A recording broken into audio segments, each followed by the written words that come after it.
Bienvenidos a Conversaciones con la Universidad. Con ustedes, su presentador, Luis Pulido Ritter.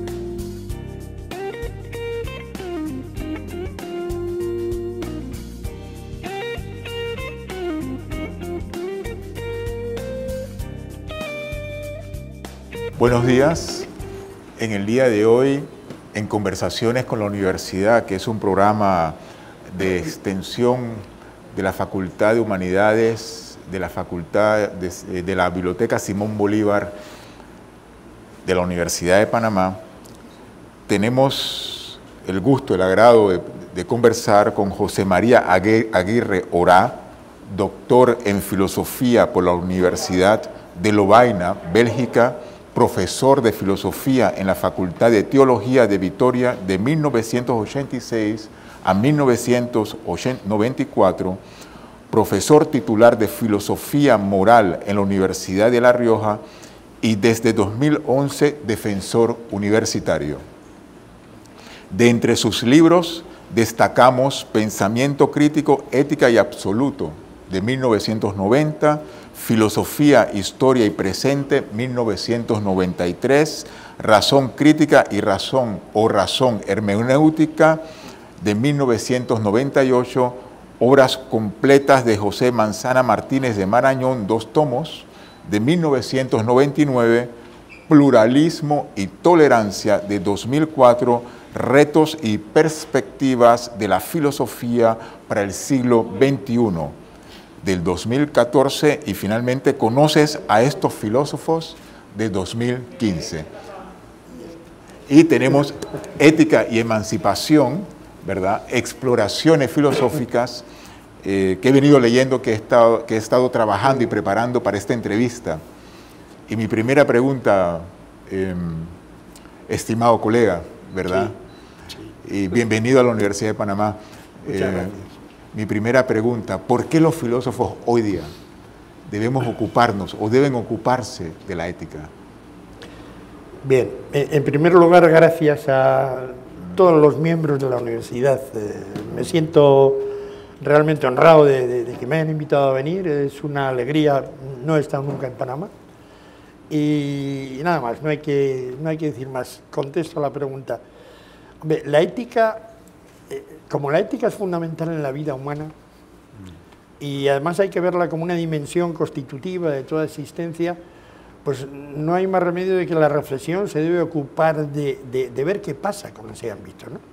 O sea, hay que reflexionar, hay que pensar, porque en definitiva la ética es el comportamiento humano respecto a uno mismo, a los demás, a las instituciones y a la sociedad en la que está, y hay que tener principios generales, perspectivas y criterios concretos para que nuestra acción sea buena. Ese es el intento. Para que nuestra acción sea buena. Claro. Esta frase, para que nuestra acción sea buena, ¿hay algún precedente dentro de nuestra tradición filosófica que usted nos pueda decir? Eso es precisamente la tradición filosófica en el terreno de la ética. Bueno, es que todos los filósofos morales han trabajado esta cuestión, ¿no? Ya desde Sócrates, ¿no? Claro. Platón también decía que la idea fundamental era la idea de bien. Del bien, claro. Aristóteles, claro. La acción humana busca el bien de uno y de los demás. ¿Y la felicidad en caso de Aristóteles? También, claro, también. El bien y la felicidad, las dos cosas. Felicidad. Sí. Claro. Y a lo largo de la historia, Agustín, Tomás de Aquino, Abelardo, o sea, y todos con lo que pasa es que a veces hay diferentes perspectivas éticas. Pero otros autores anglosajones, hasta llegar un poco a Kant, ¿no? Claro. Que es uno de los grandes maestros de la ética, otra gran referencia, que busca más una ética deontológica, es decir, ¿qué debe hacer el ser humano?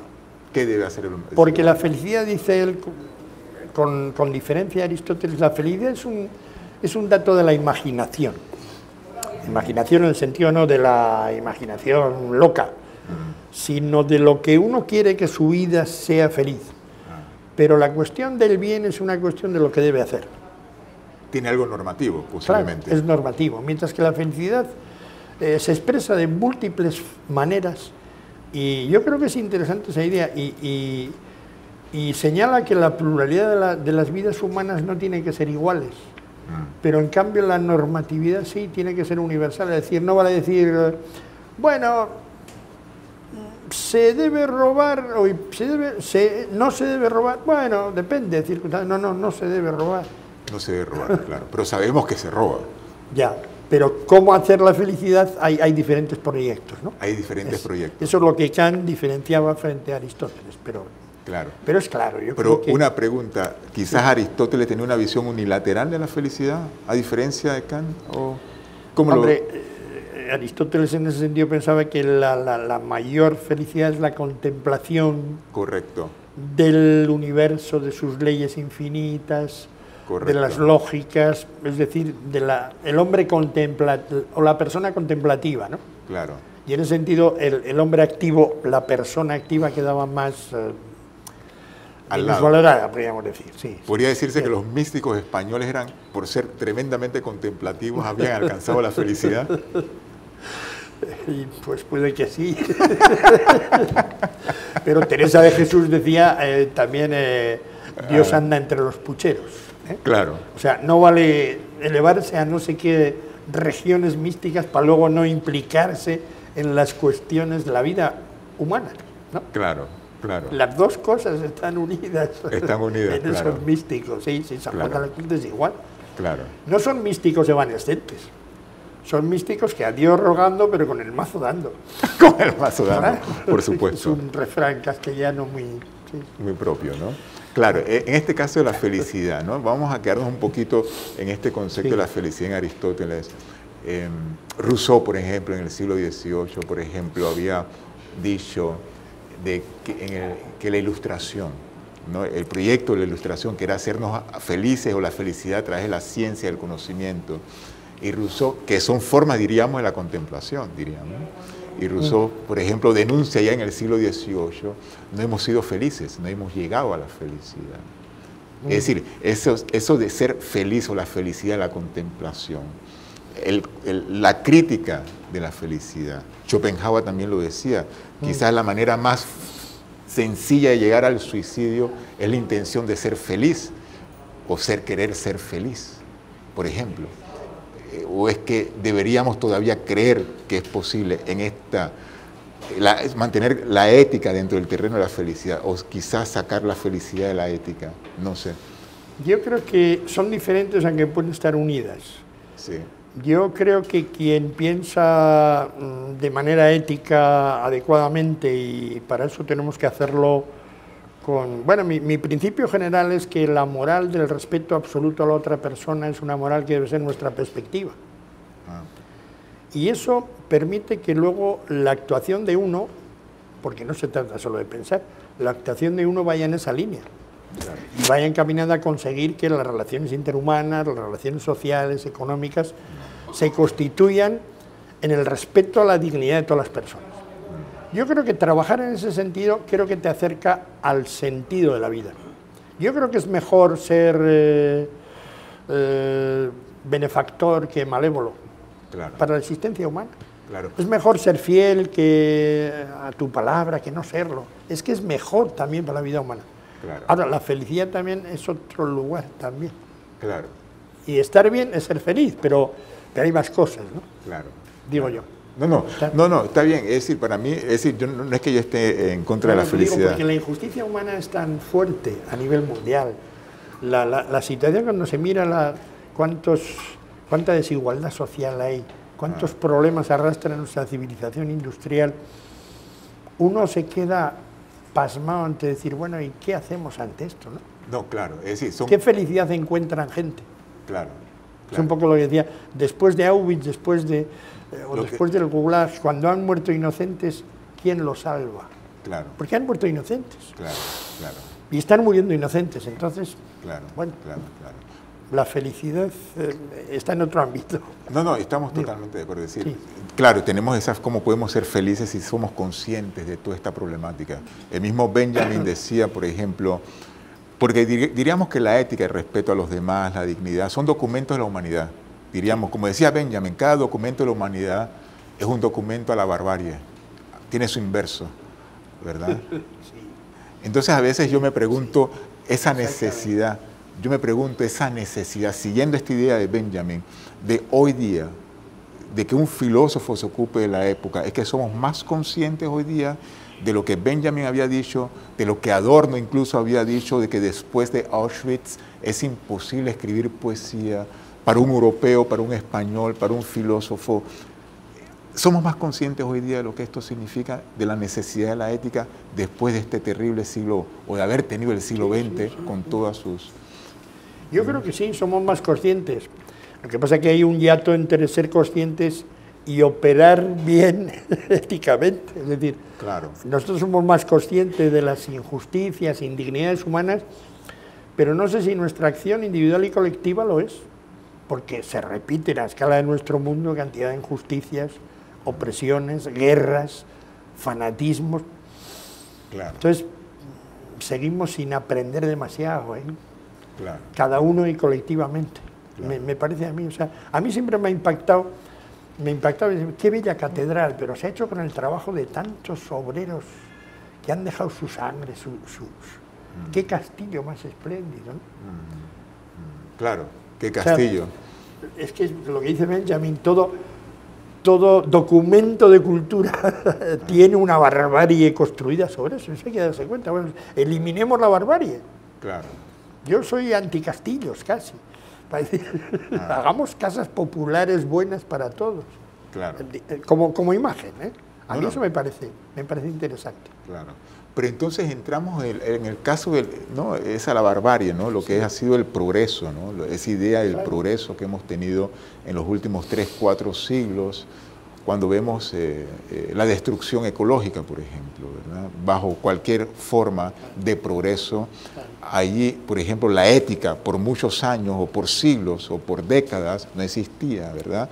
Había que someter la naturaleza al desarrollo del progreso de las fuerzas productivas hasta cuando llega, entre comillas, una consideración ética. Sí, ecoética, yo diría ecoética, sí.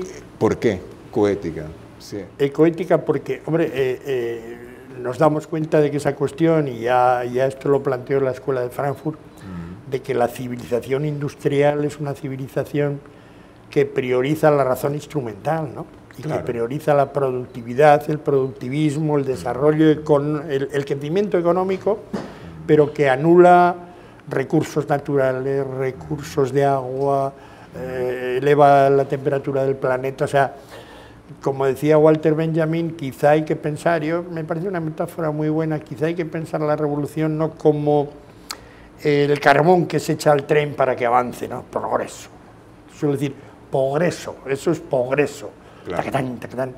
No, quizás el freno claro, que hay que hacer para que esta civilización no descarrile, para que este tren no descarrile. Yo creo que eso es que así nos pasa, ¿no? claro. Porque en el siglo XVI o XVII, de tal manera, bueno, la ciencia y la tecnología estaba desarrollada de una manera que era más armónica, porque no tenía las dimensiones que tiene hoy. Hoy tenemos unas dimensiones tecnológicas fantásticas, podemos destruir, desde que se inventó la bomba atómica, tenemos un riesgo nuclear importante, tenemos claro, cantidad de retos. Claro. Y, hombre, el hábitat humano es responsabilidad nuestra, luego es ética. Claro, claro. No, pero precisamente, es decir, desde el siglo XVIII, desde que vemos la crítica de la Ilustración, ya lo vemos en Rousseau, por ejemplo, por eso cité a Rousseau, la crítica de la Ilustración, la crítica del progreso, la crítica de esa ausencia, entre comillas, de la felicidad y del proyecto que se nos prometía. Estamos hablando del siglo XVIII, pero después viene Habermas, por ejemplo, en el siglo XX, cuando dice el proyecto inconcluso, ¿no? El proyecto inacabado de la modernidad. Y ahí me gustaría también pensar un poquito, es decir, la modernidad. Podríamos hablar hoy día de que podemos recuperar la modernidad, completar la modernidad, fortaleciendo su fundamento ético. ¿Es posible que ese sea el camino? Hay que hacerlo. Si la modernidad, en ese sentido, es la mayoría de edad del individuo, con la lógica que decía Kant, tarea de la ética es lograr la mayoría de edad de todos los individuos y no el sometimiento de los individuos. Y a veces el progreso lo que trae a un sometimiento de la razón instrumental en beneficio de unos pocos, en beneficio de unas élites, y no en la lógica de una modernidad, bueno, kantiano-marxiana, que es para todos, claro, para todo ser humano.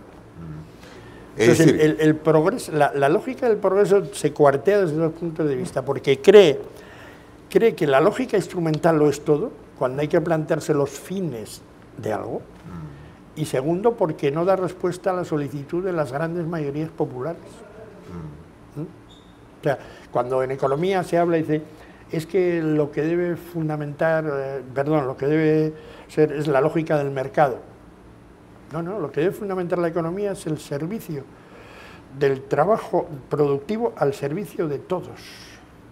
Ese debería ser el norte. bueno, en Marx, en el siglo XIX, hay una Claro. denuncia, diríamos, ética de esta situación económica, la cosificación, ya vemos en la alienación, por ejemplo, en toda la teoría marxista de la alienación, hay una denuncia ética del capitalismo, Sí, ¿no? sí, En este sentido, sí. que hoy día es actual. Claro, Que yo hoy día creo que es actual. sí, yo creo que aunque Marx echara pestes de la ética, como ética en su tiempo, Como ética formal, Sí. burguesa en su tiempo. pero ¿no?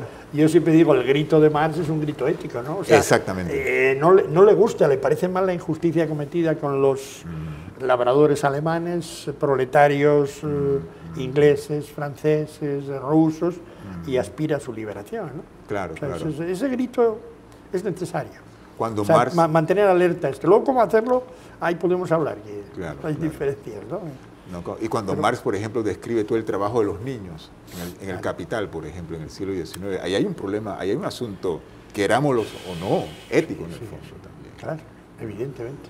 ¿No? Es decir, lo hay, ¿no? A lo que voy también, es decir, usted hemos hablado de la modernidad como proyecto inacabado, ¿no? Hemos hablado de la ética. Y que habría que reconducir. ¿eh? ¿En qué sentido? Pues Reconducir. el que he dicho, porque la modernidad se ha entendido de una manera demasiado en la lógica de la razón instrumental. Ah, no, claro. ¿eh? O sea, de la razón que realiza cosas, desarrollo económico, desarrollo político, administrativo, pero sin plantear las finalidades, sin plantear reflexivamente bien las finalidades de lo que tiene, ¿no? Vuelvo, crecimiento económico, hemos crecido el 2%. Bueno, ese crecimiento, ¿a quién ha afectado? Porque se ha afectado sobre todo al 10% de la población, pues claro que ha crecido. Pero al trabajador, al obrero, a la trabajadora del hotel no le ha crecido nada, ¿no? Claro. Mal desarrollo, eso no es desarrollo de todos. A mí me preocupa el desarrollo de todos. Bueno, eso en América Latina es evidente, eso se puede ver, ¿no? El desarrollo o el crecimiento no es necesariamente desarrollo, es estas Exactamente. contradicciones, ¿no? Y yo pienso que una de las grandes, entre comillas, virtudes, o digo, de la filosofía, o de la filosofía crítica, o de los filósofos que se han ocupado de la crítica, ¿no? Es haber reconocido la división, la diferencia, la distancia entre nuestras normativas, nuestros preceptos éticos, que si todas las cumpliéramos, esta sería la sociedad perfecta o el mundo civilizado. Pero no ha sido así. No necesitamos más porque lo tenemos realmente todo para ser perfecto. Pero sin embargo, existe esa distancia entre lo que se dice, lo que se hace y lo que se afirma, ¿no? Sin duda, sí. Y es una decepción permanente civilizatoria, diríamos, ¿no? Bueno, yo creo que eso parte de la condición humana. Parte de la condición humana. Yo creo que la condición humana antropológica es una condición muy ambigua, en la que somos capaces de lo mejor, no sé si de lo peor, pero sí de cosas malas, y entonces ni somos buenos por naturaleza y entonces nos mata la sociedad, ni somos malos, ¿no? Pero sabemos que el problema de la injusticia, del mal realizado, existe, porque lo realizamos los humanos. Claro. Entonces, yo creo que hay que denunciarlo, hay que combatirlo, Claro. bueno, pero está, o sea, está. Tenemos que Pero vivir. está no para que nos conformemos con que esté, Claro. pero también hay que ser realistas de que está, o sea, que no vamos a llegar al paraíso perfecto, no. No, claro. Eso. Yo creo que eso es un proyecto Yo creo no que inacabado, sino no, imposible. exactamente, imposible. Es un proyecto Sí. imposible. Bueno, quisiera terminar aquí esta primera parte Sí. del proyecto, de nuestra entrevista. Y Muy bien. tenemos una pausa de 5 minutos. ¿Sí? Ok. Bienvenidos al canal de YouTube de la Dirección de Tecnología Educativa.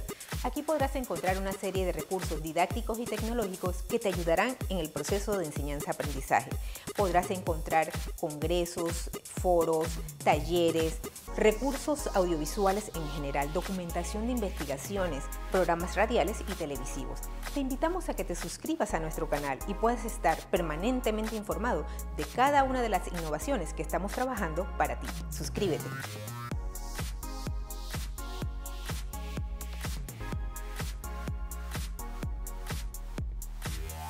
Buenos días. En la segunda parte de Conversaciones con la Universidad, seguimos conversando sobre la ética y específicamente sobre la ética en la segunda parte o la necesidad de la ética en la educación superior con el doctor Aguirre Orá.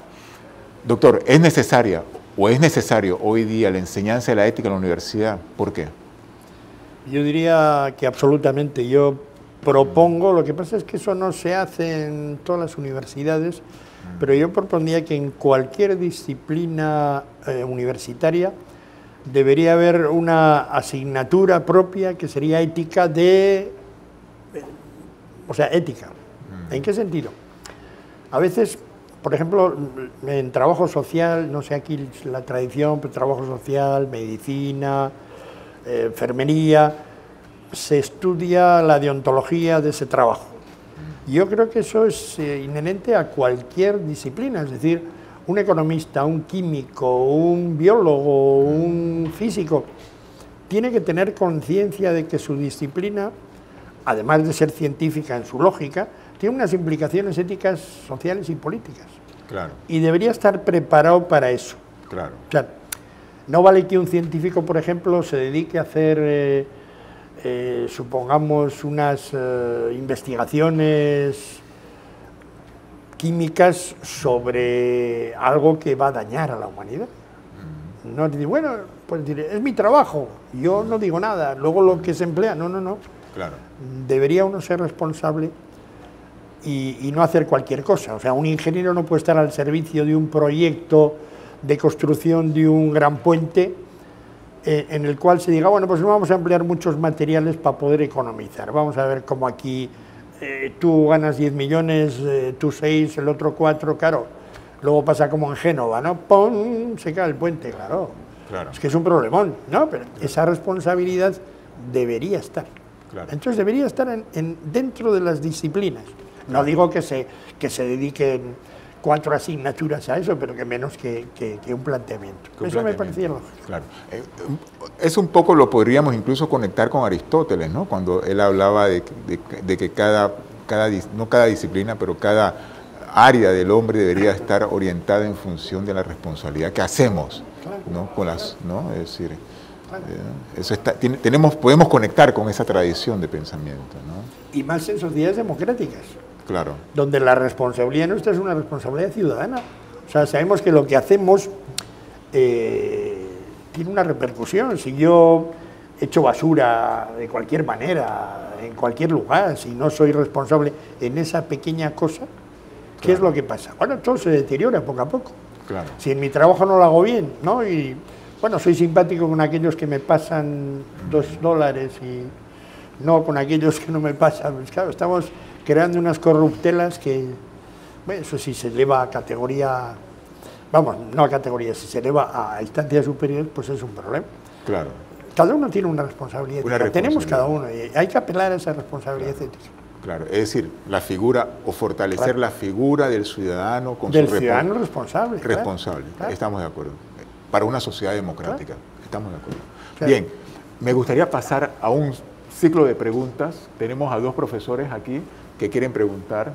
Profesor, no sé quién de los primeros. Sí, o comentar, ¿no? O comentar, también, exactamente. Hay que aprovechar siempre estos espacios para comentar y hacer preguntas. Incluso los estudiantes también deberían hacer preguntas en esta ocasión, que es importante siempre esclarecer conceptos, debatir y precisar en la crítica. Creo que a lo largo de su estancia aquí hemos discutido seriamente de la necesidad de la ética en el plano universitario, es decir, que los estudiantes tomen conciencia de la fundamentación ética para, decirlo de forma muy sencilla, tener una conducta correcta, teniendo en cuenta que viviendo en un país como el nuestro, que solamente hay que prender los medios y nos damos cuenta de los altos niveles de corrupción, de los niveles más bajos a los niveles más altos. Bueno, ahora vamos a algo más preciso, un poco para precisar y también algo un poco más abstracto. Volver a un tema que salió anteriormente en el primer bloque, que es el tema de la modernidad. Por decirlo así, creo que uno de los proyectos o de las instituciones más acabadas, más completas de la modernidad es la universidad. Pero diríamos que, a ver cuál es su percepción o cuál es su crítica a la modernidad. Pareciera que va un poco en la dirección de Habermas, de que la modernidad es un proyecto inacabado. Y en ese sentido Habermas toma su propio camino y abandona un poco la radicalidad de la primera generación de la teoría crítica de Adorno y Horkheimer. Y la crítica a la modernidad de Habermas como encarna todo el espíritu de la crítica europea, más o menos lo veo así, y pareciera que cualquiera opción que vaya en ese sentido de acabar la modernidad, mejorarla, redireccionarla, sería salvar la modernidad. Entonces la pregunta sería, bueno, ¿cómo hacer la crítica? ¿Por dónde ir?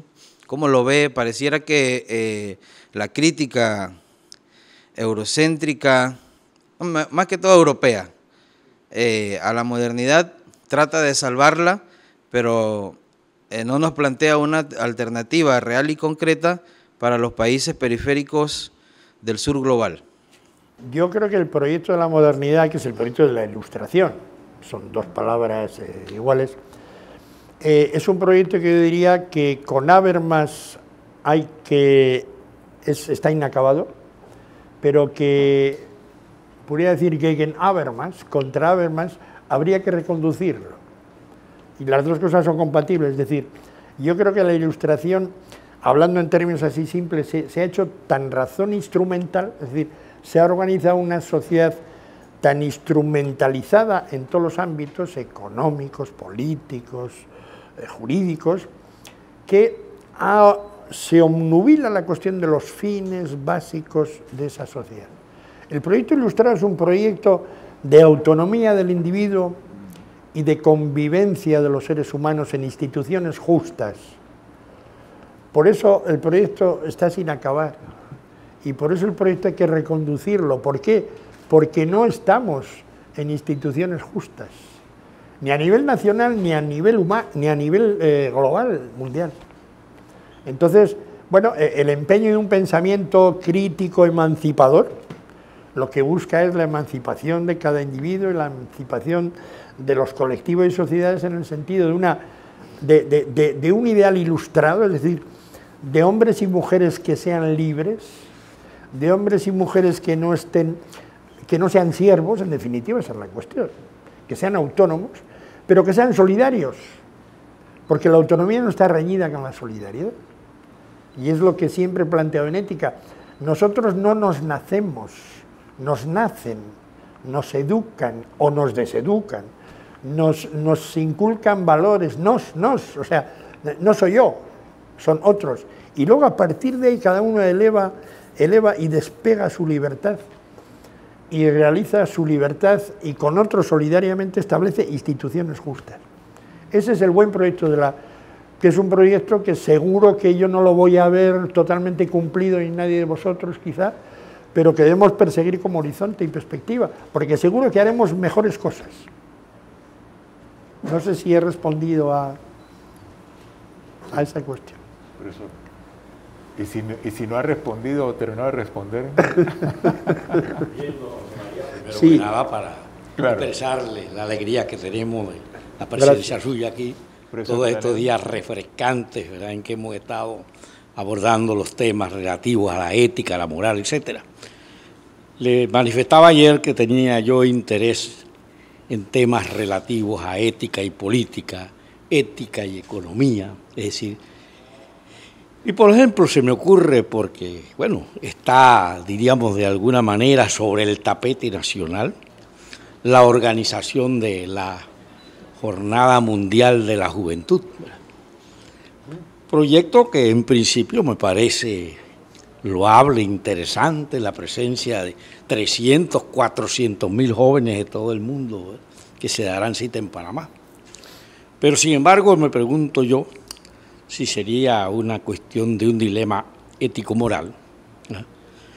Saber, por ejemplo, que en un país con las carencias que tiene Panamá, ¿no?, se van a invertir por parte del presupuesto del Estado de todos los panameños 70 millones de dólares, balboas, hablando en Panamá, cuando al mismo tiempo tenemos más de 1000 escuelas, ranchos cayéndose en este país.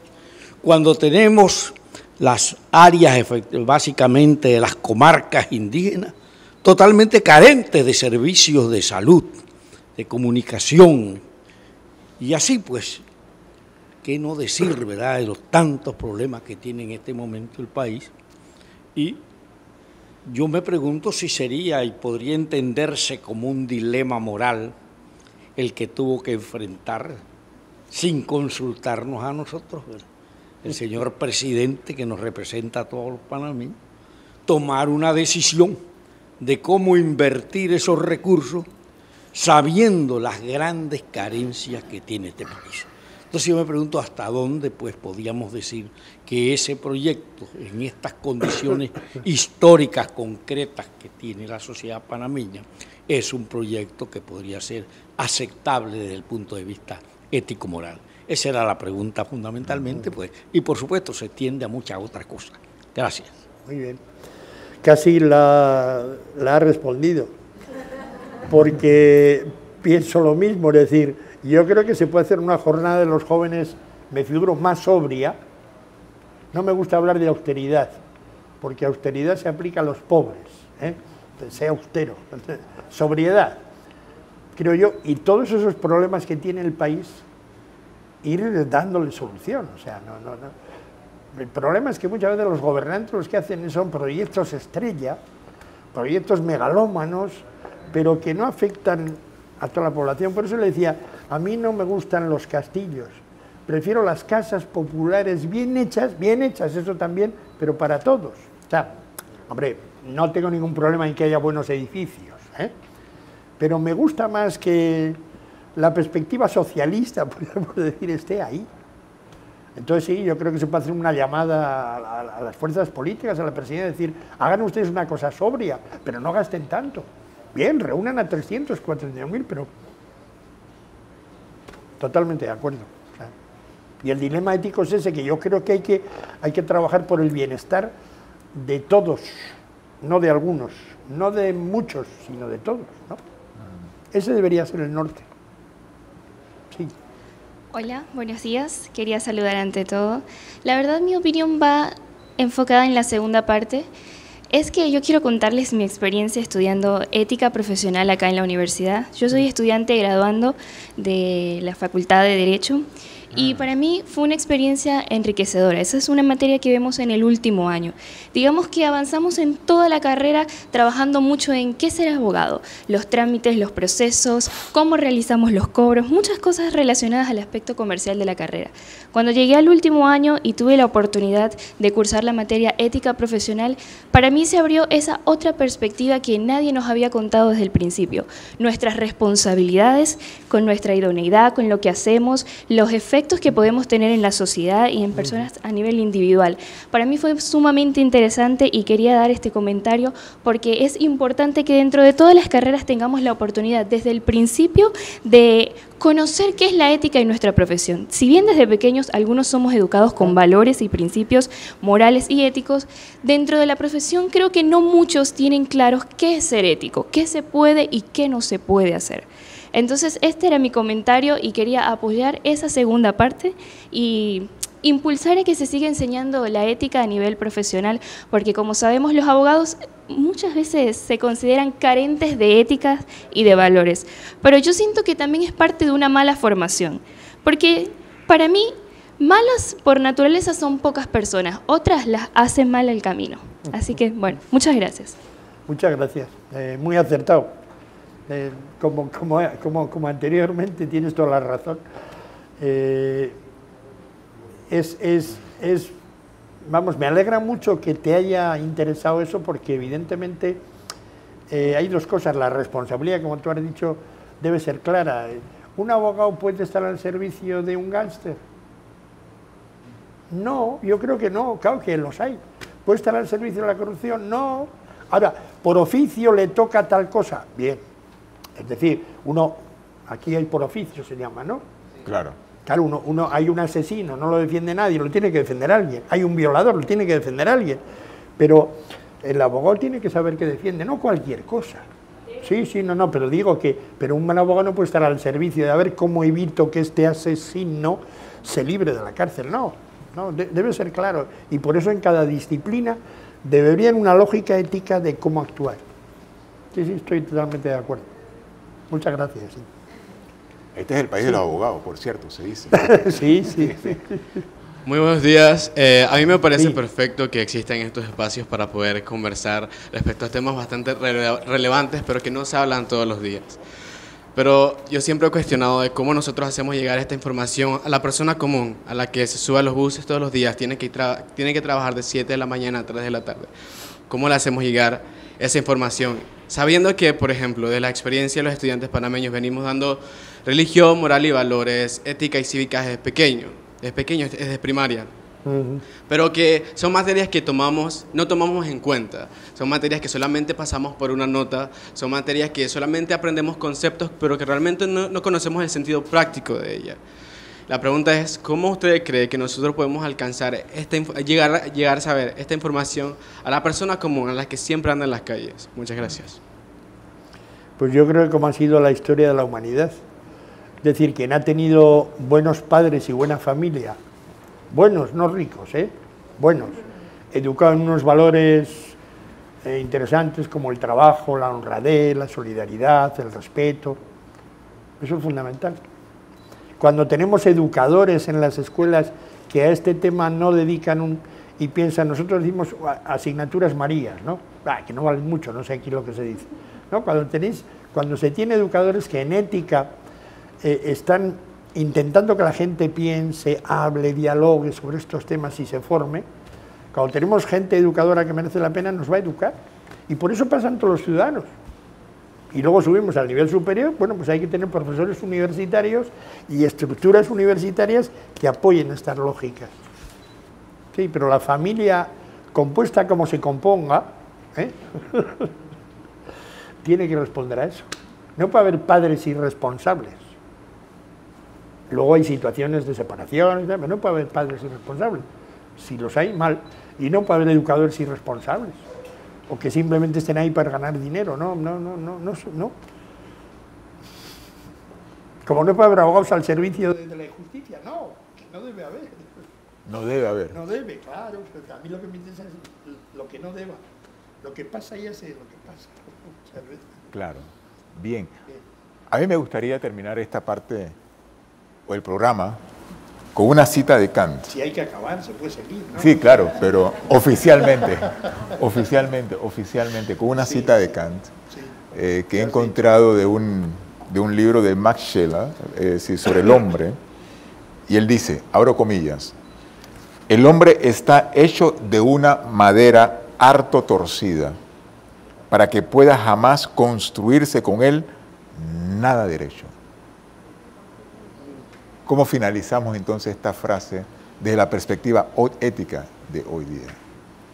Pues hombre, es que curiosamente Kant era, como sabéis, el partidario de que el deber es lo importante en la existencia humana, ¿no? El deber de, dice, piensa que la máxima que se dé tu voluntad pueda servir de legislación universal, es decir, que aquella norma que a ti te parece adecuada pueda servir para todo. Por ejemplo, no mentir, ¿no? Porque si mentimos hacemos un mundo inhumano.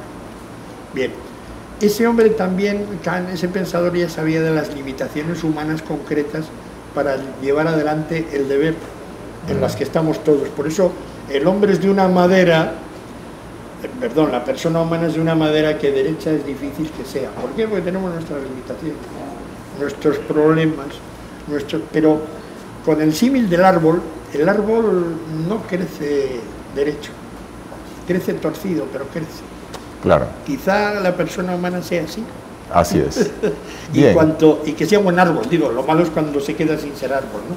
Claro. Y ya ni se tuerce, sino que... no, claro. Bueno, profesor, muchas gracias por la respuesta y muchas gracias por haber participado en conversaciones con la Universidad de Panamá. Muchas gracias al público presente y le deseo todavía una muy buena estadía en Panamá. Muchas gracias. Sí. Un aplauso al profesor.